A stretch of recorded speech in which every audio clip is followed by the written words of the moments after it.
Everyone, good afternoon. क्या हाल चाल है आपका? चल रहा है।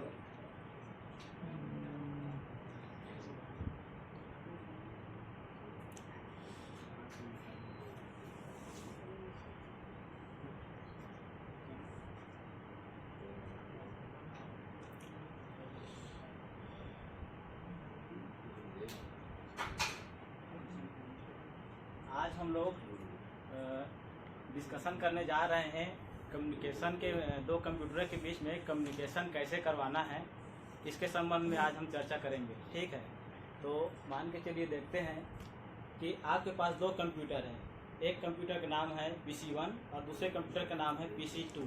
ठीक है, तो PC1 से PC2 में क्या बोलते हैं, आपको डेटा ट्रांसमिट करना है या उसमें से डेटा लेना है। तो उसको मान के चलिए PC1 आपका हो गया सोर्स, जिसमें से आपको डेटा ट्रांसमिट करना है, और जिसमें ट्रांसमिट करना है वो हो गया आपका डेस्टिनेशन कंप्यूटर।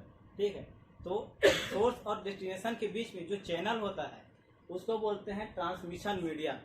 ठीक है, तो ये ट्रांसमिशन मीडिया कितने प्रकार के हो सकते हैं, इसके बारे में आज हम चर्चा करने वाले हैं। ठीक, तो डेटा ट्रांसमिशन के लिए जो चैनल का यूज़ किया जाता है उसको बोला जाता है ट्रांसमिशन मीडिया। ट्रांसमिशन मीडिया दो प्रकार के हो सकते हैं। एक होता है गाइडेड, जिसको बोलते हैं वायर्ड या केबल के जरिए से, और दूसरा होता है वायरलेस, जिसे AR जिसे वाईफाई ब्लूटूथ के जरिए से कर सकते हैं।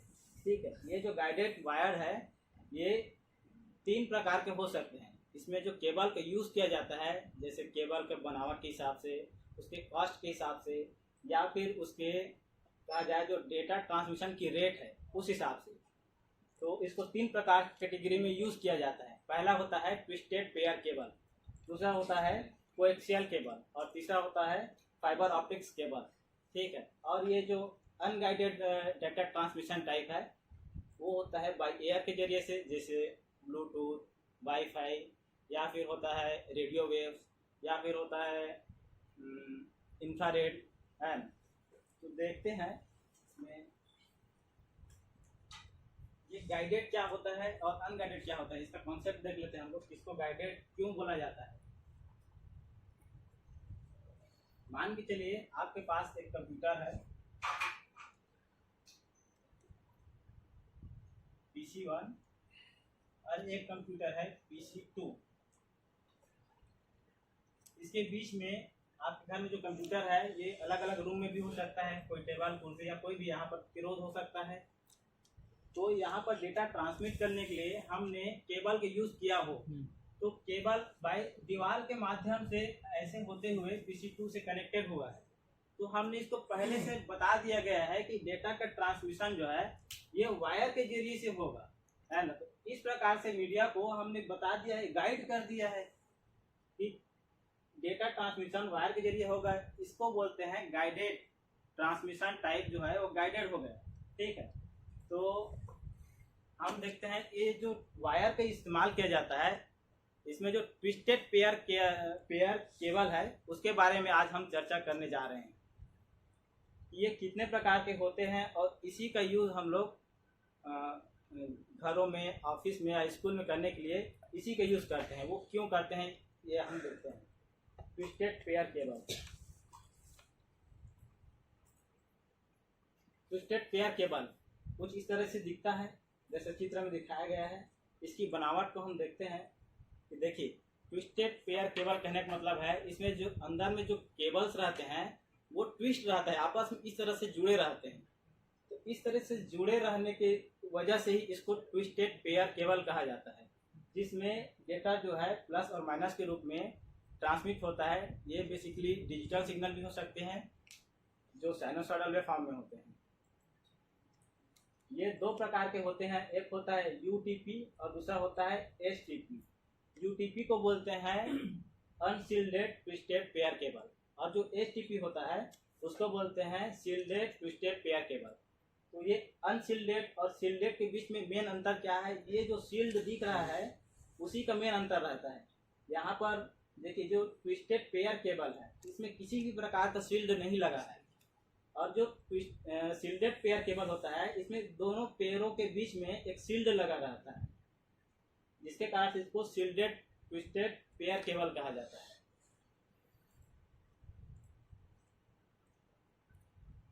शील्डेड ट्विस्टेड पेयर केबल की बनावट देख लीजिए कैसा रहता है। इसमें सबसे बाहर एक प्लास्टिक का कवर लगा होता है, उसके अंदर में एक मेटल का कवर लगा होता है, वो इस तरह से रहता है जो शील्ड के रूप में काम करता है।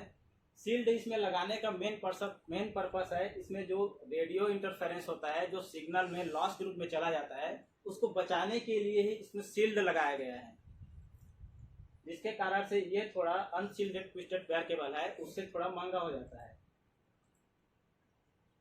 इस क्या बोलते हैं, यहाँ पर शायद आप लोगों के मन में दिमाग में थोड़ा सवाल आना चाहिए कि ये केबल को ट्विस्ट करने का लॉजिक क्या है, आखिर उसको पैरेलली कनेक्ट क्यों नहीं किया गया है ना। तो इसमें लॉजिक ये है,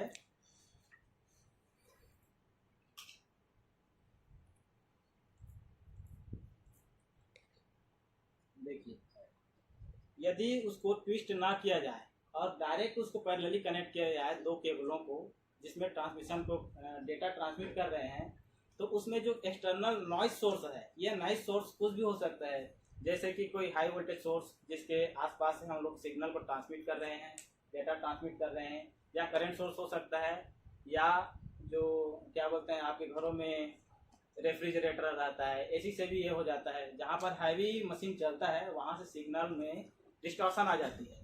तो मान के चलिए हम लोग देखते हैं कि आपके पास जो केबल है वो ट्विस्टेड नहीं है, वो पैरेलली है, तो वहाँ पर ये नॉइस की मात्रा जो है प्रभावित करेगी, उसमें जो डेटा ट्रांसमिट हो रहा है उसको प्रभावित करेगी।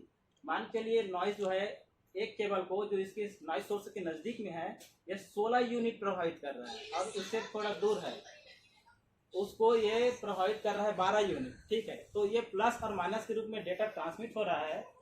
तो अंततः जब दोनों का फाइनल ट्रांसमिशन निकाला जाएगा जो पहुंचता है रिसीवर के पास में, तो ये 16 और 12 के सम के बराबर पहुंचता है।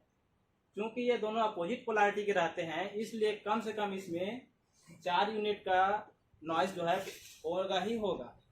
जब इसको हम लोग कर देते हैं ट्विस्टेड, तो देखिए इसका क्या प्रभाव पड़ेगा। जब हम लोग इसको ट्विस्ट कर दिया जाता है तो इस प्रकार के जो आकृति दिखते हैं इसको बोला जाता है ट्रांसपोजिशन। ठीक है, तो देखिए ये जो है नॉइस सोर्स के नज़दीक में है, जो ब्लू कलर का वायर है, ये 4 यूनिट जो है नॉइस को कैरी कर रहा है, और जो ब्लैक कलर का वायर है ये नॉइस सोर्स से थोड़ा दूर पर है, इसलिए ये 3 यूनिट नॉइस को कैरी कर रहा है। जब ये यहाँ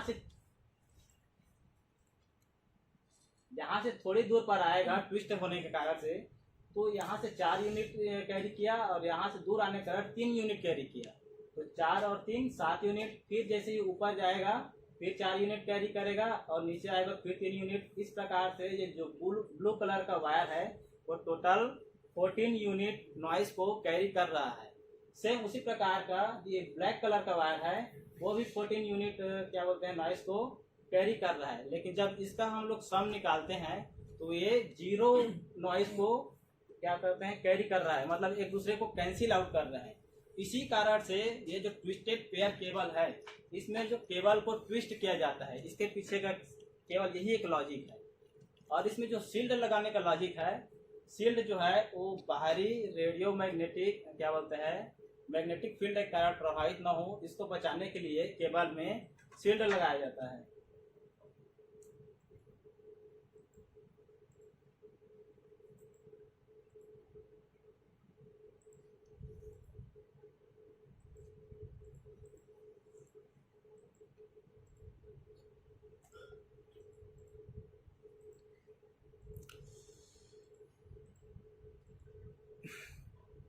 ये इस प्रकार के जो शील्ड लगा है इसको बाहरी मैग्नेटिक फील्ड से बचाने के लिए शील्ड लगाया जाता है।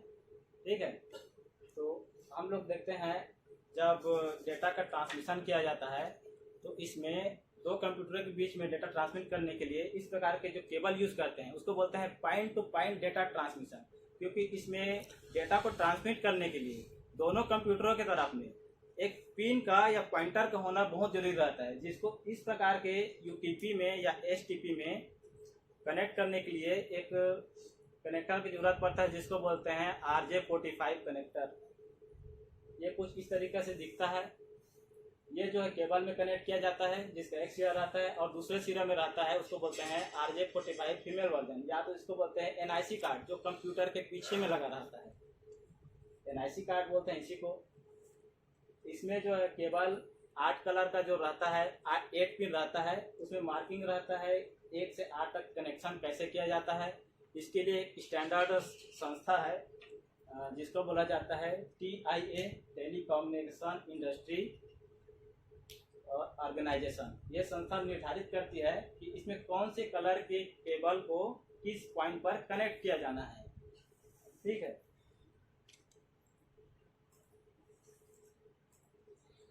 अब केबल के बनावट के हिसाब से या इसकी जो डेटा ट्रांसमिट करने की क्षमता के हिसाब से इसको 8 कैटेगरी में अलग अलग डिवाइड किया गया है। और साथ ही इसमें पर 2.5 सेंटीमीटर में इसमें जितने नंबर आप ट्विस्ट रहते हैं, जितने बार वो मुड़ा हुआ है, उस कैटेगरी के हिसाब से इसको नाम दिया गया है। जैसे कैटेगरी 1 को कैट 1 बोला जाता है, कैटेगरी 2 को कैट 2 बोला जाता है। इसी प्रकार से अंतिम जो कैटेगरी है वो कैटेगरी 7 है, और लेटेस्ट जो आया है उसको कैट 8 टाइप का केबल बोला जाता है, जिसको कैटेगरी 8 कहा जाता है। और साथ ही साथ में जो कैट ए है वो लेटेस्ट वर्जन है, और इसकी डेटा ट्रांसमिट करने की जो क्षमता है वो सबसे ज़्यादा है 1000 Gbps। इसमें जो कैट 1, 2 और 3 है वो आजकल चलन में नहीं है, ये अब ओल्ड हो चुका है। आजकल जो यूज़ हो रहा है वो कैट 3 या उससे ऊपर का वर्जन होता है। जो कैट 3 केबल होता है, ये कैटेगरी को जनरली केबल में आप केबल देखेंगे तो उसमें लिखा रहता है प्रत्येक 1.5 मीटर के डिस्टेंस पर कैट 5, कैट ई या जिस कैटेगरी का वो केबल होगा वो लिखा रहता है। तो कैट 3 केबल रहता है, उसकी डेटा ट्रांसमिशन रेट 10 Mbps होती है। और उसके ऊपर में जैसे कैट 4 केबल रहता है वो 10 से 100 Mbps, और कैट 5 या कैट 5 के ऊपर वाला जो वर्जन केबल है वह 1000 Mbps तक की डेटा को ट्रांसमिट कर सकता है। तो इस प्रकार से हम देखते हैं कि डेटा का ट्रांसमिशन करने के लिए ट्विस्टेड पेयर केबल का यूज़ करते हैं, जो जनरली बहुत ही अन्य केबलों की तुलना में सस्ता पड़ता है। और इसमें point two point data transmit करने के लिए ईथरनेट केबल RJ45 कनेक्ट करना बहुत ही ज़रूरी होता है। और जैसे ही हमने डेटा ट्रांसमिशन के लिए जो दूसरा अनगाइडेड टाइप का देखा है, जिसमें वायरलेस डेटा ट्रांसमिट करते हैं, उसमें किसी भी प्रकार की कनेक्टर की ज़रूरत नहीं होती है। जैसे ब्लूटूथ, वायरलेस क्या बोलते हैं, वाईफाई वगैरह होता है, उसमें किसी प्रकार की कनेक्टर की ज़रूरत नहीं होती है। ठीक है। तो आप लोगों को इस टॉपिक में कोई समस्या हो तो पूछ सकते हैं। कनेक्टर